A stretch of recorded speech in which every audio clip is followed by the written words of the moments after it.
નમસ્કાર. આણંદ જિલ્લાના વડોદ ગામમાં એક અનોખી અને સૌપ્રથમવાર બનેલી ઘટનાએ સ્થાનિક પ્રશાસન પર અનેક પ્રશ્નચિહ્ન ઊભા કર્યા છે. જ્યાં સામાન્ય રીતે જોવા જઈએ તો ગામ લોકો અધિકારીઓનો વિરોધ કરતા હોય છે, ત્યાં આ ગામે પોતાના તલાટીની બદલી રોકવા માટે આંદોલનની ચીમકી ઉચ્ચારી છે. અચાનક અમારા તલાટી કમ મંત્રી સાહેબની બદલીનો ઓર્ડર આવ્યો હતો, એટલા માટે અમે ગ્રામજનો બિલકુલ નારાજ છીએ અને બધા ભેગા મળીને અમે એક રજૂઆત કરવા આવ્યા છે પ્રમુખ સાહેબને અને ડીડીઓ મેડમને કે આ વસ્તુ યથાવત રાખે, અમારા તલાટી સાહેબ અમને પાછા મળે એવી માંગ કરીએ છીએ અમે. આમ તો જોવા જઈએ તો ગામમાં ઘણું સારું એવું કામ બી કરતા હતા, બરાબર, બધું કામ કરે જ છે અને કોઈ નાના મોટાનો ભેદભાવ રાખ્યા વગર કામ કરે છે. તો ગામનું કોઈક સારું થતું હોય ને કોઈકની આંખોમાં આવતું હોય એવું બી બની શકે. અમારે તલાટી સાહેબ યથાવત આના આજ કે બી સાહેબ જ જોઈએ છે.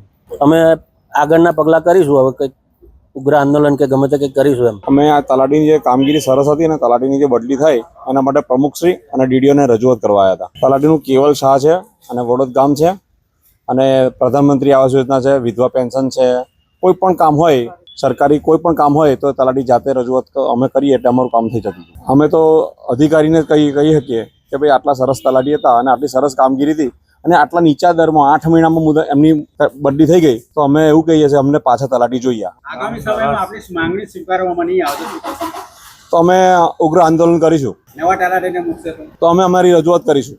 વડોદ તલાટીશ્રીની હમણાં બદલી થઈ, એના અનુસંધાને ગામ લોકોની એવી રજૂઆત હતી કે તલાટીશ્રીનું કામગીરી એમના સમય દરમિયાનની એમને ખૂબ સારી લાગી છે અને આ જાણીને અમને પણ જિલ્લા પંચાયતના આવા સરસ કર્મચારીની આટલી સરસ કામગીરી જાણીને અમને પણ આનંદ થયો.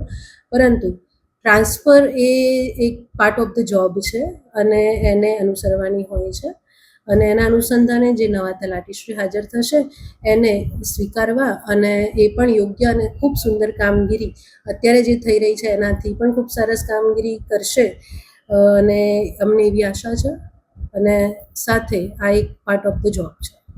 ગ્રામજનોને શું કહેશો જ્યારે આપણે રજૂઆત કરવા માટે? જી, ગ્રામજનોની જે પણ રજૂઆત છે એમાં નિયમો અનુસાર કાર્યવાહી કરવામાં આવશે. હવે જિલ્લા પ્રમુખ અમારા મત વિસ્તારના છે, એમને અમે રજૂઆત કરી છે કે અમારા જે તલાટી સાહેબ હતા છે શોર્ટ ટાઈમમાં એમની બદલી થઈ ગઈ છે, એ અમને પાછા મળે ને અમારું જે બાકીનું કામ છે એમને હાથમાં લીધેલું છે પૂર્ણ થાય અને ગામનું સારું થાય એ આશા રાખીએ છીએ અને એ રજૂઆત કરી છે.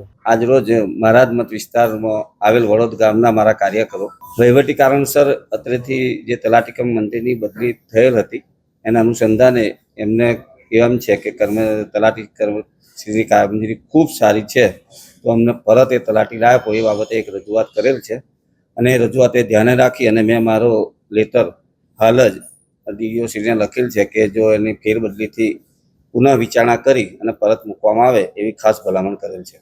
આ તો શું છે, ઘણીવાર બધા આવતા હોય છે પણ નોકરી એટલે આપને બધાને ખબર છે કે બદલી બઢતી ને બધું નોકરીમાં જનરલી રહેતું હોય અને વહીવટી કારણોસર જે બદલીઓ થતી હોય એમાં ઘણીવાર આવી ખૂબ સારી રજૂઆતો આવતી હોય છે સારા કર્મચારીઓ માટે.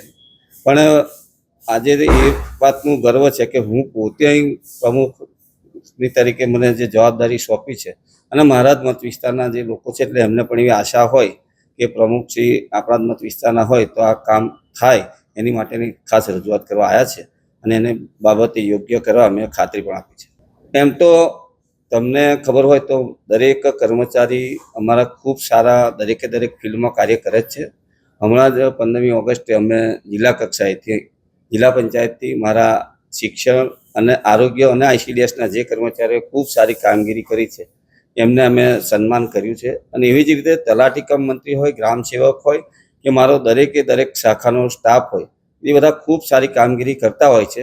પણ કોઈ એક વધારાની કોઈને કામગીરી કરવાની પ્રભુએ કોઈ શક્તિ આપે એના કારણે કોઈ સારી એથી વિશેષ કામગીરી કરતા હોય એના કારણે લોકો ગ્રામજનોને ખૂબ સારો લાભ મળ્યો હોય એવા સંજોગોમાં ગ્રામજનોને પણ એવું થાય કે આ તલાટી અહીંથી ના જાય અને આપણા ગામમાં જ રહે તો સારું છે, એવી વાત કરવા માટે અત્યારે લોકો આવ્યા છે. એક સમર્પિત અધિકારી અને ગ્રામવાસીઓ વચ્ચેના આ અનોખા બંધનને પ્રશાસનિક નિર્ણયો કેવી રીતે સંભાળે છે તેના પર સમગ્ર જિલ્લાની નજર મંડાયેલી છે.